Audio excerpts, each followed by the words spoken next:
Hello everybody, and welcome to a Commence the Endgame Counters video here on the channel. Today I'm going to be going through a deck tech of the deck that I have personally been using and having great success with in this event, and also doing some games so you can see how the deck plays out and just how the event plays out in general. Before I begin, I do want to remind you that if you enjoyed the video, be sure to hit that thumbs up button and subscribe to the channel to get updates whenever I post new content. Leave a comment in the comment section down below to let me know what you've been playing in this event and how you have been enjoying it, and if you have any questions or comments about the deck or the gameplay. And finally, if you do enjoy the video and want to consider supporting the channel even further and helping me make more content, be sure to check out my Patreon, patreon.com/NicolaiBolas, and get access to exclusive rewards and bonus content. So, without further ado, let's get into the deck tech. This deck was just kind of my first attempt at the format. I was looking through the cards that care about counters, and I settled on Merfolk because, as Wizards was constantly saying throughout Ixalan and Rivals of Ixalan, the Merfolk themes were a lot of the time based around counters. And specifically, there are several cards I want to talk about. So first of all, at the 1-drop slot, Benthic Biomancer, pretty cool card because you can adapt it on turn 2, and then if you don't know how the event works, you pretty much you proliferate at the end of your every turn pretty much. So, and this just says when a counter is put on it. So you can just get free looting every turn to just set up your draws, which is really good. Jade Bearer puts a counter on a creature, gets the proliferation started early. Kumena Speaker, just a 1-mana 2/2 to start attacking early. At the 2-drop slot, we have Deep-Root Elite, which can get counters distributed onto all of your creatures. You want to be able to get counters onto every single creature you have, and Deep-Root Elite really does help you with that. Merfolk Branchwalker can sometimes get a counter all by itself, can help you hit land drops. Overall, just a great card. And then Pollenbright Druid and Merfolk Skydiver are just both cards that can put a counter on themselves on turn 2.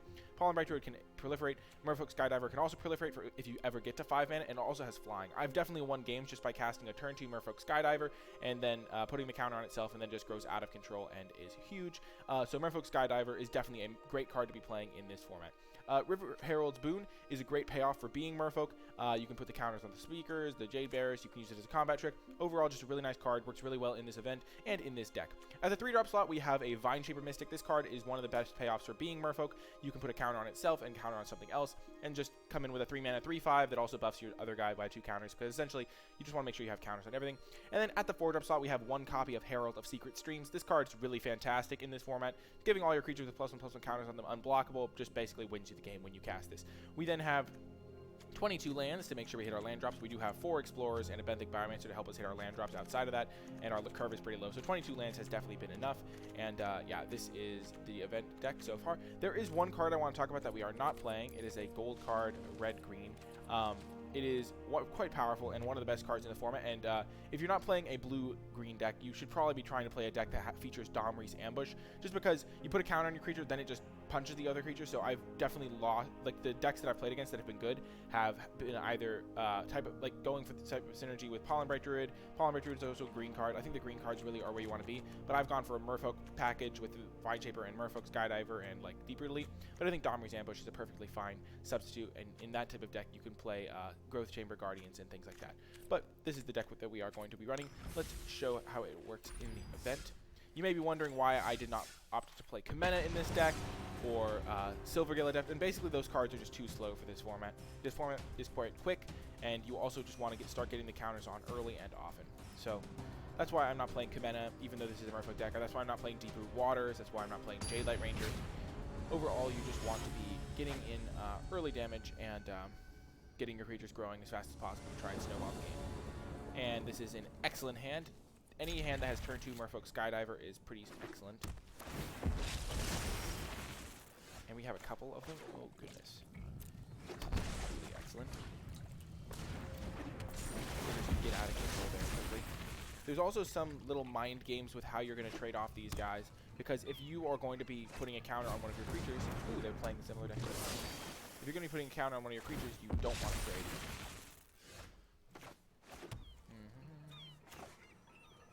So I think we're going to go with the Skydiver this turn, because then next turn we'll play Vineshaper Mystic, because he is your land drop. Definitely going to buff up the Skydiver, and we will attack the 2 probably. If he trades here, that's fine for us. Actually, it's not.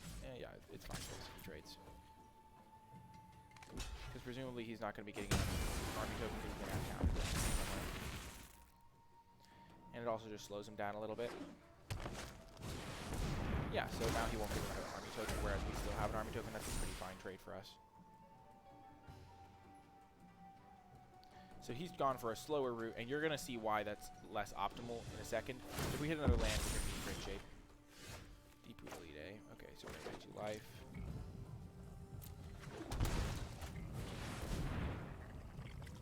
Pretty much, he's just not going to be able to keep pace, because like this card just doesn't really do much unless you get 5 Merfolk. And we're just going to be outpacing him pretty significantly.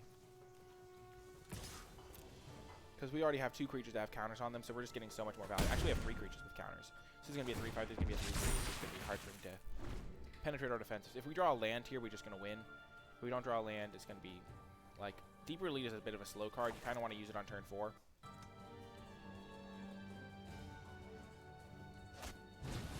He's also playing Silvergill Adept. So this is I'm not blaming my opponent here. This is the type of build that I started off with first. I had Silvergill Adept, I had Kumena.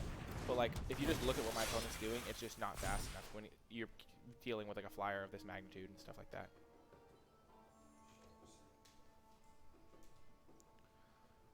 So if we hit a land here, we're just going to win. If we don't hit a land, we're going to probably win anyway.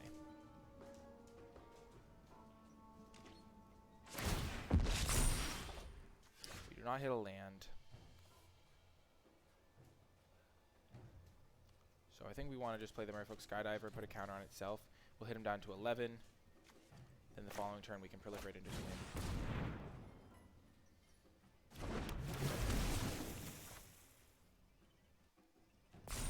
But if we hit a land there, we would have just won it easily. But we are still in great shape here. We're at 16 life. 4, 8, 12, 13. Even if my opponent gives all his guys unblockable, we're still going to win this game. Because we have 9 in the air and we can proliferate 1 to win the game. Skydivers are super good in this one. Okay. I would think you might want to save that for defensive purposes.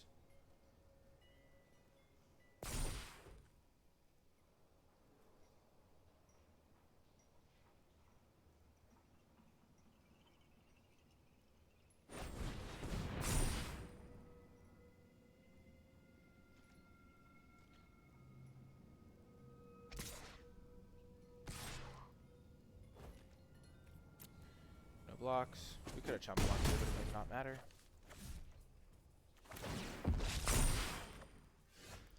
Oh, let's just win with style. We'll put the counters on from this. 9, 10, 11.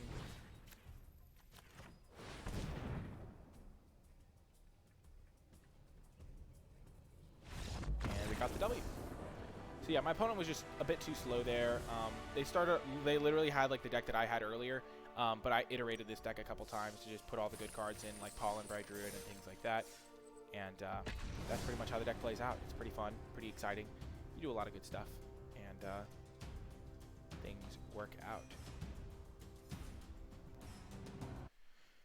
Let's see, am I still in the camera if I sit with good posture? Yes, I am. Heck yes. Yes for posture. Wow. I wonder what that code is. I want to find out. Okay, so turn 2, Merfolk Skydiver. This is a fantastic hand. On the play, I don't think we can lose with this hand. Playing Merfolk also means we have access to great mana. We get to name Merfolk, not Scout. We get a Kumena Speaker. We can go Speaker into Skydiver, Vineshaper Mystic, which is probably our ideal start. And it's not even that hard to pull off a start like this. We just need a 1-drop and a couple of these cards. Skydiver is good, but it can be replaced with Pollen Bright Druid in this situation. Yeah, Pellet Collection is another card I thought of, but I didn't think this is love. So here, we're just going to put the counter on itself. We want to get our flyer as big as possible, as quickly as possible. And we will attack here. No,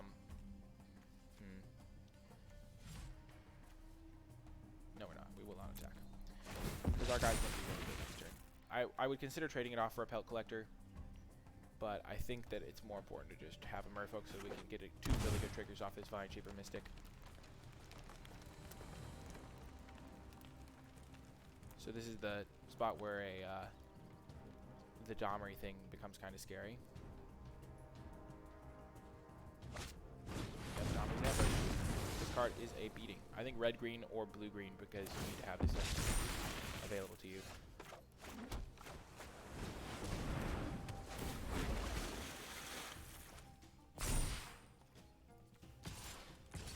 both. We'll be fine trading this off for a Pelt Collector. And now another Domries would kind of wreck us. But such is life.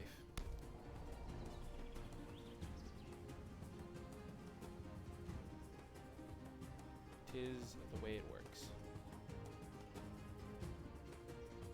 There's even some argument for just putting the counter on this thing.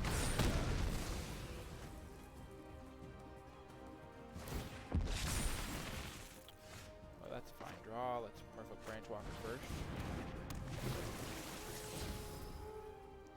Library. Perfect. So now we can get 2 more creatures. We got our library as well. And now our board is just massive. No tax. So next turn we're going to draw this. Have another flying threat that can then start proliferating if we do draw land. Zero top, that's a fine option. I like it. I didn't even think about this card, but this card is great in this format. Another good reason to be red-green.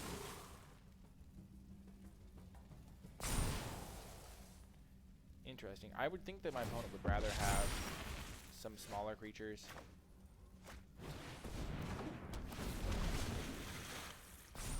Rather than going all in on some big creatures, so I think I'd rather have Qualified Druid as a relevant threat. But we'll see. Also, if I don't, I think it's really good. I just have to hope he doesn't have another Domries Ambush. Domries Ambush is such a beating in this one. Spellbreaker, sure. This is why Skydiver is so good, by the way. Because it just puts pressure on my opponent. Like, I have a huge wall of ground creatures. He has a huge wall of ground attackers.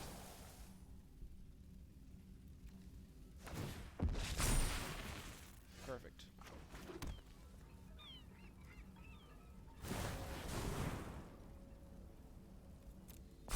Five. I'll attack him for with one guy. And then the end's definitely get bigger again. So now I'm just growing him twice. Yep, he realizes he's got to go. Now is his time to strike. We can just take a lot of the damage. Let's block there. Block there. There, and we win the game. So yeah, the flyer is just so good in this format. That's actually the first time I've used it to proliferate, because usually the game is over before then. But my opponent had the Domries card. I can't believe I forget his name. Then I suppose he wanted will come as no surprise that I'm thoroughly prepared for each of you. With Thopters, wow, that's hilarious. Well, let's keep going. Gonna get some more matches in. That was fine. We played against the blue-green mirror. We played against the green-red matchup. I think the green-red matchup is pretty common. Dang, I can't. How am I forgetting the name of the Domries card? I literally just highlighted the fact that it's a good card, and I just had it played against me. But that card's really good in this format. It's probably just really good overall. Just nobody plays it. Unfortunately, we're gonna have to mulligan this hand. We can't cast anything on turn 1. But this deck, I mean, this format's not super. Yeah, this hand is fantastic. Keeping a land on top for sure.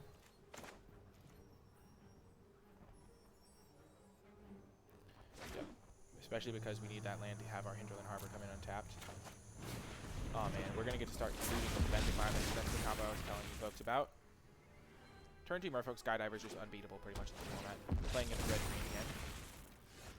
Have to play the forest, so my stuff will come in untapped. No attacks. And I'll start looting towards my card that gives all my creatures with counters on them unblockable.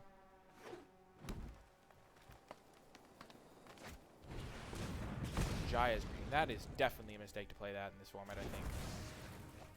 Like, just imagine if he doesn't have it on exactly turn 2, it's just a dead draw because everything gets so big. Okay, we're definitely looting away the Kumena Sneaker.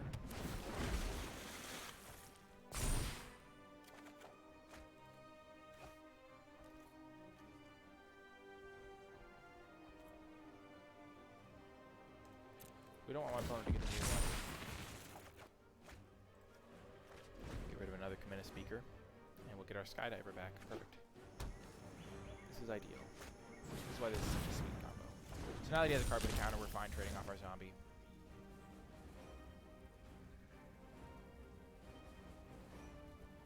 We have a lot of inevitability. We have a couple copies of this. We have the Herald of Secret Streams as well. So now we're pretty much just drawing towards the land because we have already got a ton of power in play.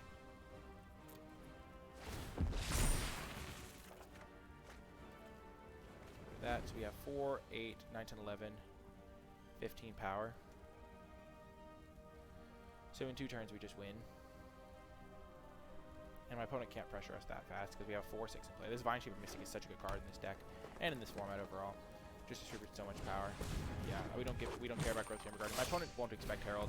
I don't think many people are on the Herald tech, but this card is fantastic. This card is the best card in the format, I think. Domri's guy is the second best, and then this is the third. So we'll just play this. This.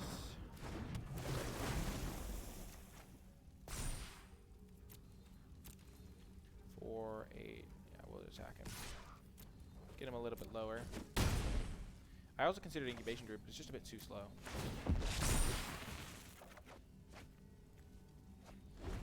Yep, so next turn we just have easy lethal. This card was a card that I wasn't even thinking about, and then when I was like modifying the deck. So my deck kind of started off the way my first opponent's deck looked, and then I won some matches with it. Like I won like every match with the deck, but I won like 3 times, and I was like, well, this deck is not optimized. So I went back to the drawing board. Added Pollen Bright Druid, added like a bunch of stuff, and then I was like, wait, Herald of Secret Streams is just fantastic. And yeah, we're just completely set. This is just such a good card in this format. And just kind of wins out of nowhere. So we have 21 power in play. Actually, there's 20 power in play. Like they also have like 20 power in play. Don't get me wrong. This is actually a sweet synergy too. The Growth Chamber Guardian. It's just too slow for the format.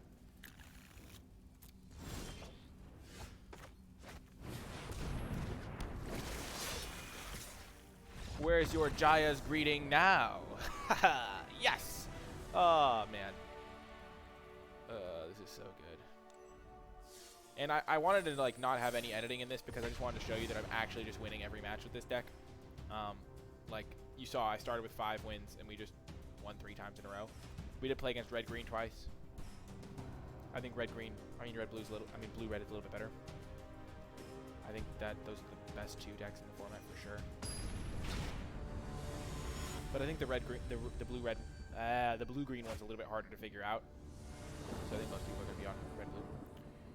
And this hand is fine. It's nothing spectacular. It doesn't have a the 2-mana flyer, and it's on the draw.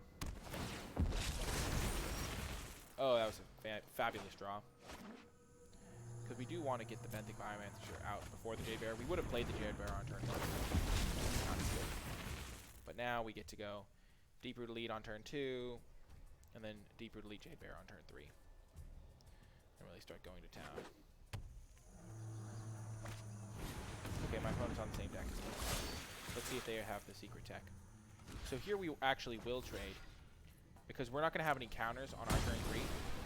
So we still get a guy.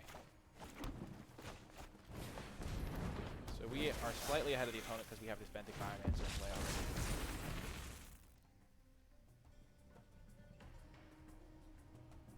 And we're going to have double Deep Root Elite, so we're going to be getting more counters than they are. We're also going to delete it. Oh man, they're playing Mistbinder too. That's another card that I cut from the deck. They're pretty much on the they're on the literal version that I was thinking of that you don't want to be playing. If they attack with the zombie, it's a mistake. Realized. Okay. So here, even though getting the Merfolk Skydiver out is so good, we're just going to play the Deep Root Elite. Merfolk. And they can see. Well, we were going to play the Jade Bear. We were going to make sure all of our Merfolk had a counter on them. We were going to get to loot twice, get rid of those lands, then we were going to play the Skydiver the next turn. And then the turn after, we were going to get to proliferate.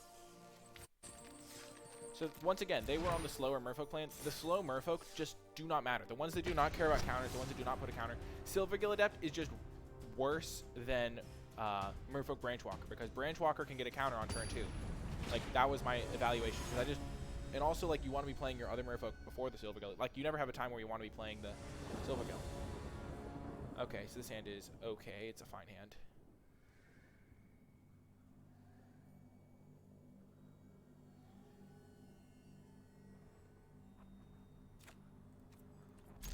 This is our weakest hand so far, though. Pelt Collector. I'm very happy playing his Pelt Collector deck. That was a fabulous draw.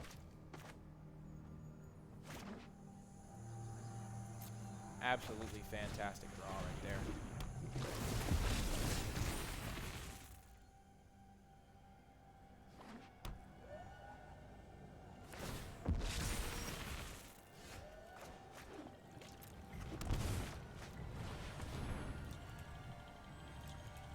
playing Evolving Wilds. That's the other benefit of being Merfolk is you get unclaimed territory, so all of your lands come in untapped. So here I'm fine with a land for a...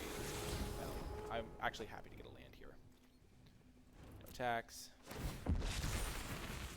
And on third turn we get a Vineshaper Mystic into play. Then we get another Vineshaper into play. Evolution Sage is a nice one. Okay, that's why he's running the Evolving Wilds.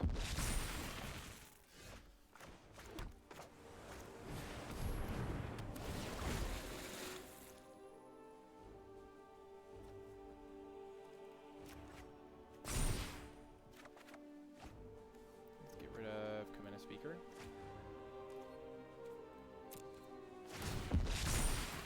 The Evolution Sage was a card that I considered, but I just don't think it's as good. It's not a Merfolk, it's a little bit harder to cast. And it doesn't put counter on itself. As you can probably tell, I prefer getting like a counter onto every creature so I can make full use of this passive effect.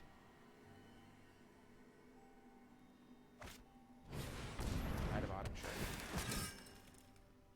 Hey, did not put that in the right order. Okay, we hit a land. So here, let's go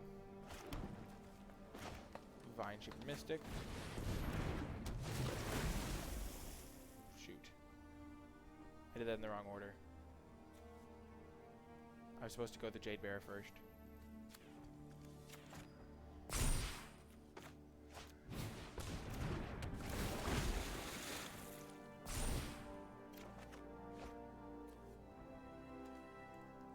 Land. No attacks. If I'd gone Jade Bearer first, I could have gotten down onto the Jade Bearer with the Vineshaper. Get rid of a Boon.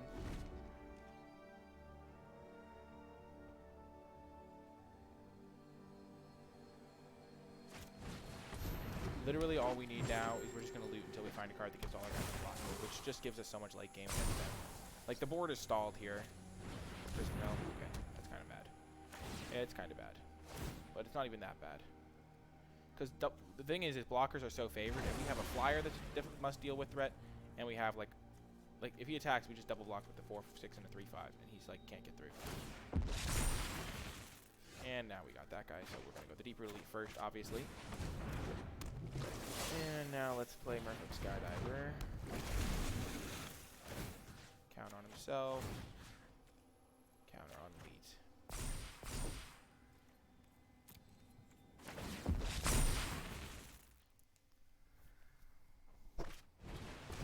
So he's got a huge board, but like it doesn't even matter because he can't attack us.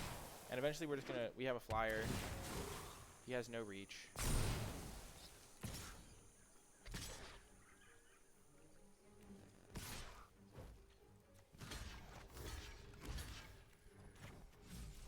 So he has nothing, no activated ability. So let's trade a 5/5 for a 9/9.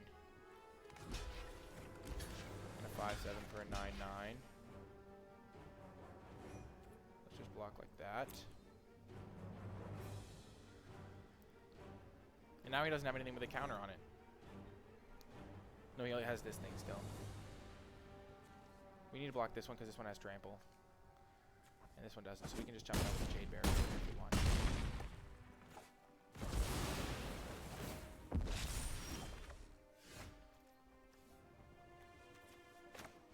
And my opponent concedes. Well, there you have it. 5 up, 5 down. Our deck is fantastic. I mean, like, just absolutely great. Ooh, help me now, and I will place Living Bolas in an eternal prison with myself as his eternal jailer. Get rid of us both forever. No, not Ugin. Wow. Ugin the Ineffable. What a legend. We got the prize. We got the victories. If you made it all the way to the end, say hashtag Merfolk done right in the comment section down below to let me know you made it all the way to the end of the video. I sincerely hope you enjoyed it. I'll pull the deck list up again for all of you folks in case you want to copy it down now. I have it in this form, so I'll pause here so you can look at it in this form if you want. That is going to do it for the video. I sincerely hope you enjoyed it. Remember to hit that thumbs up, subscribe, leave a comment in the comment section down below. Hashtag Merfolk done right. If you want to support the content further, get access to exclusive rewards, be sure to check out the Patreon, patreon.com/NicolaiBolas. The people that make it all the way into the videos are more likely candidates to be patrons. So thank you so much for all of your support here on YouTube. I truly appreciate it. I hope you enjoy this event, and I'll talk to you guys next time.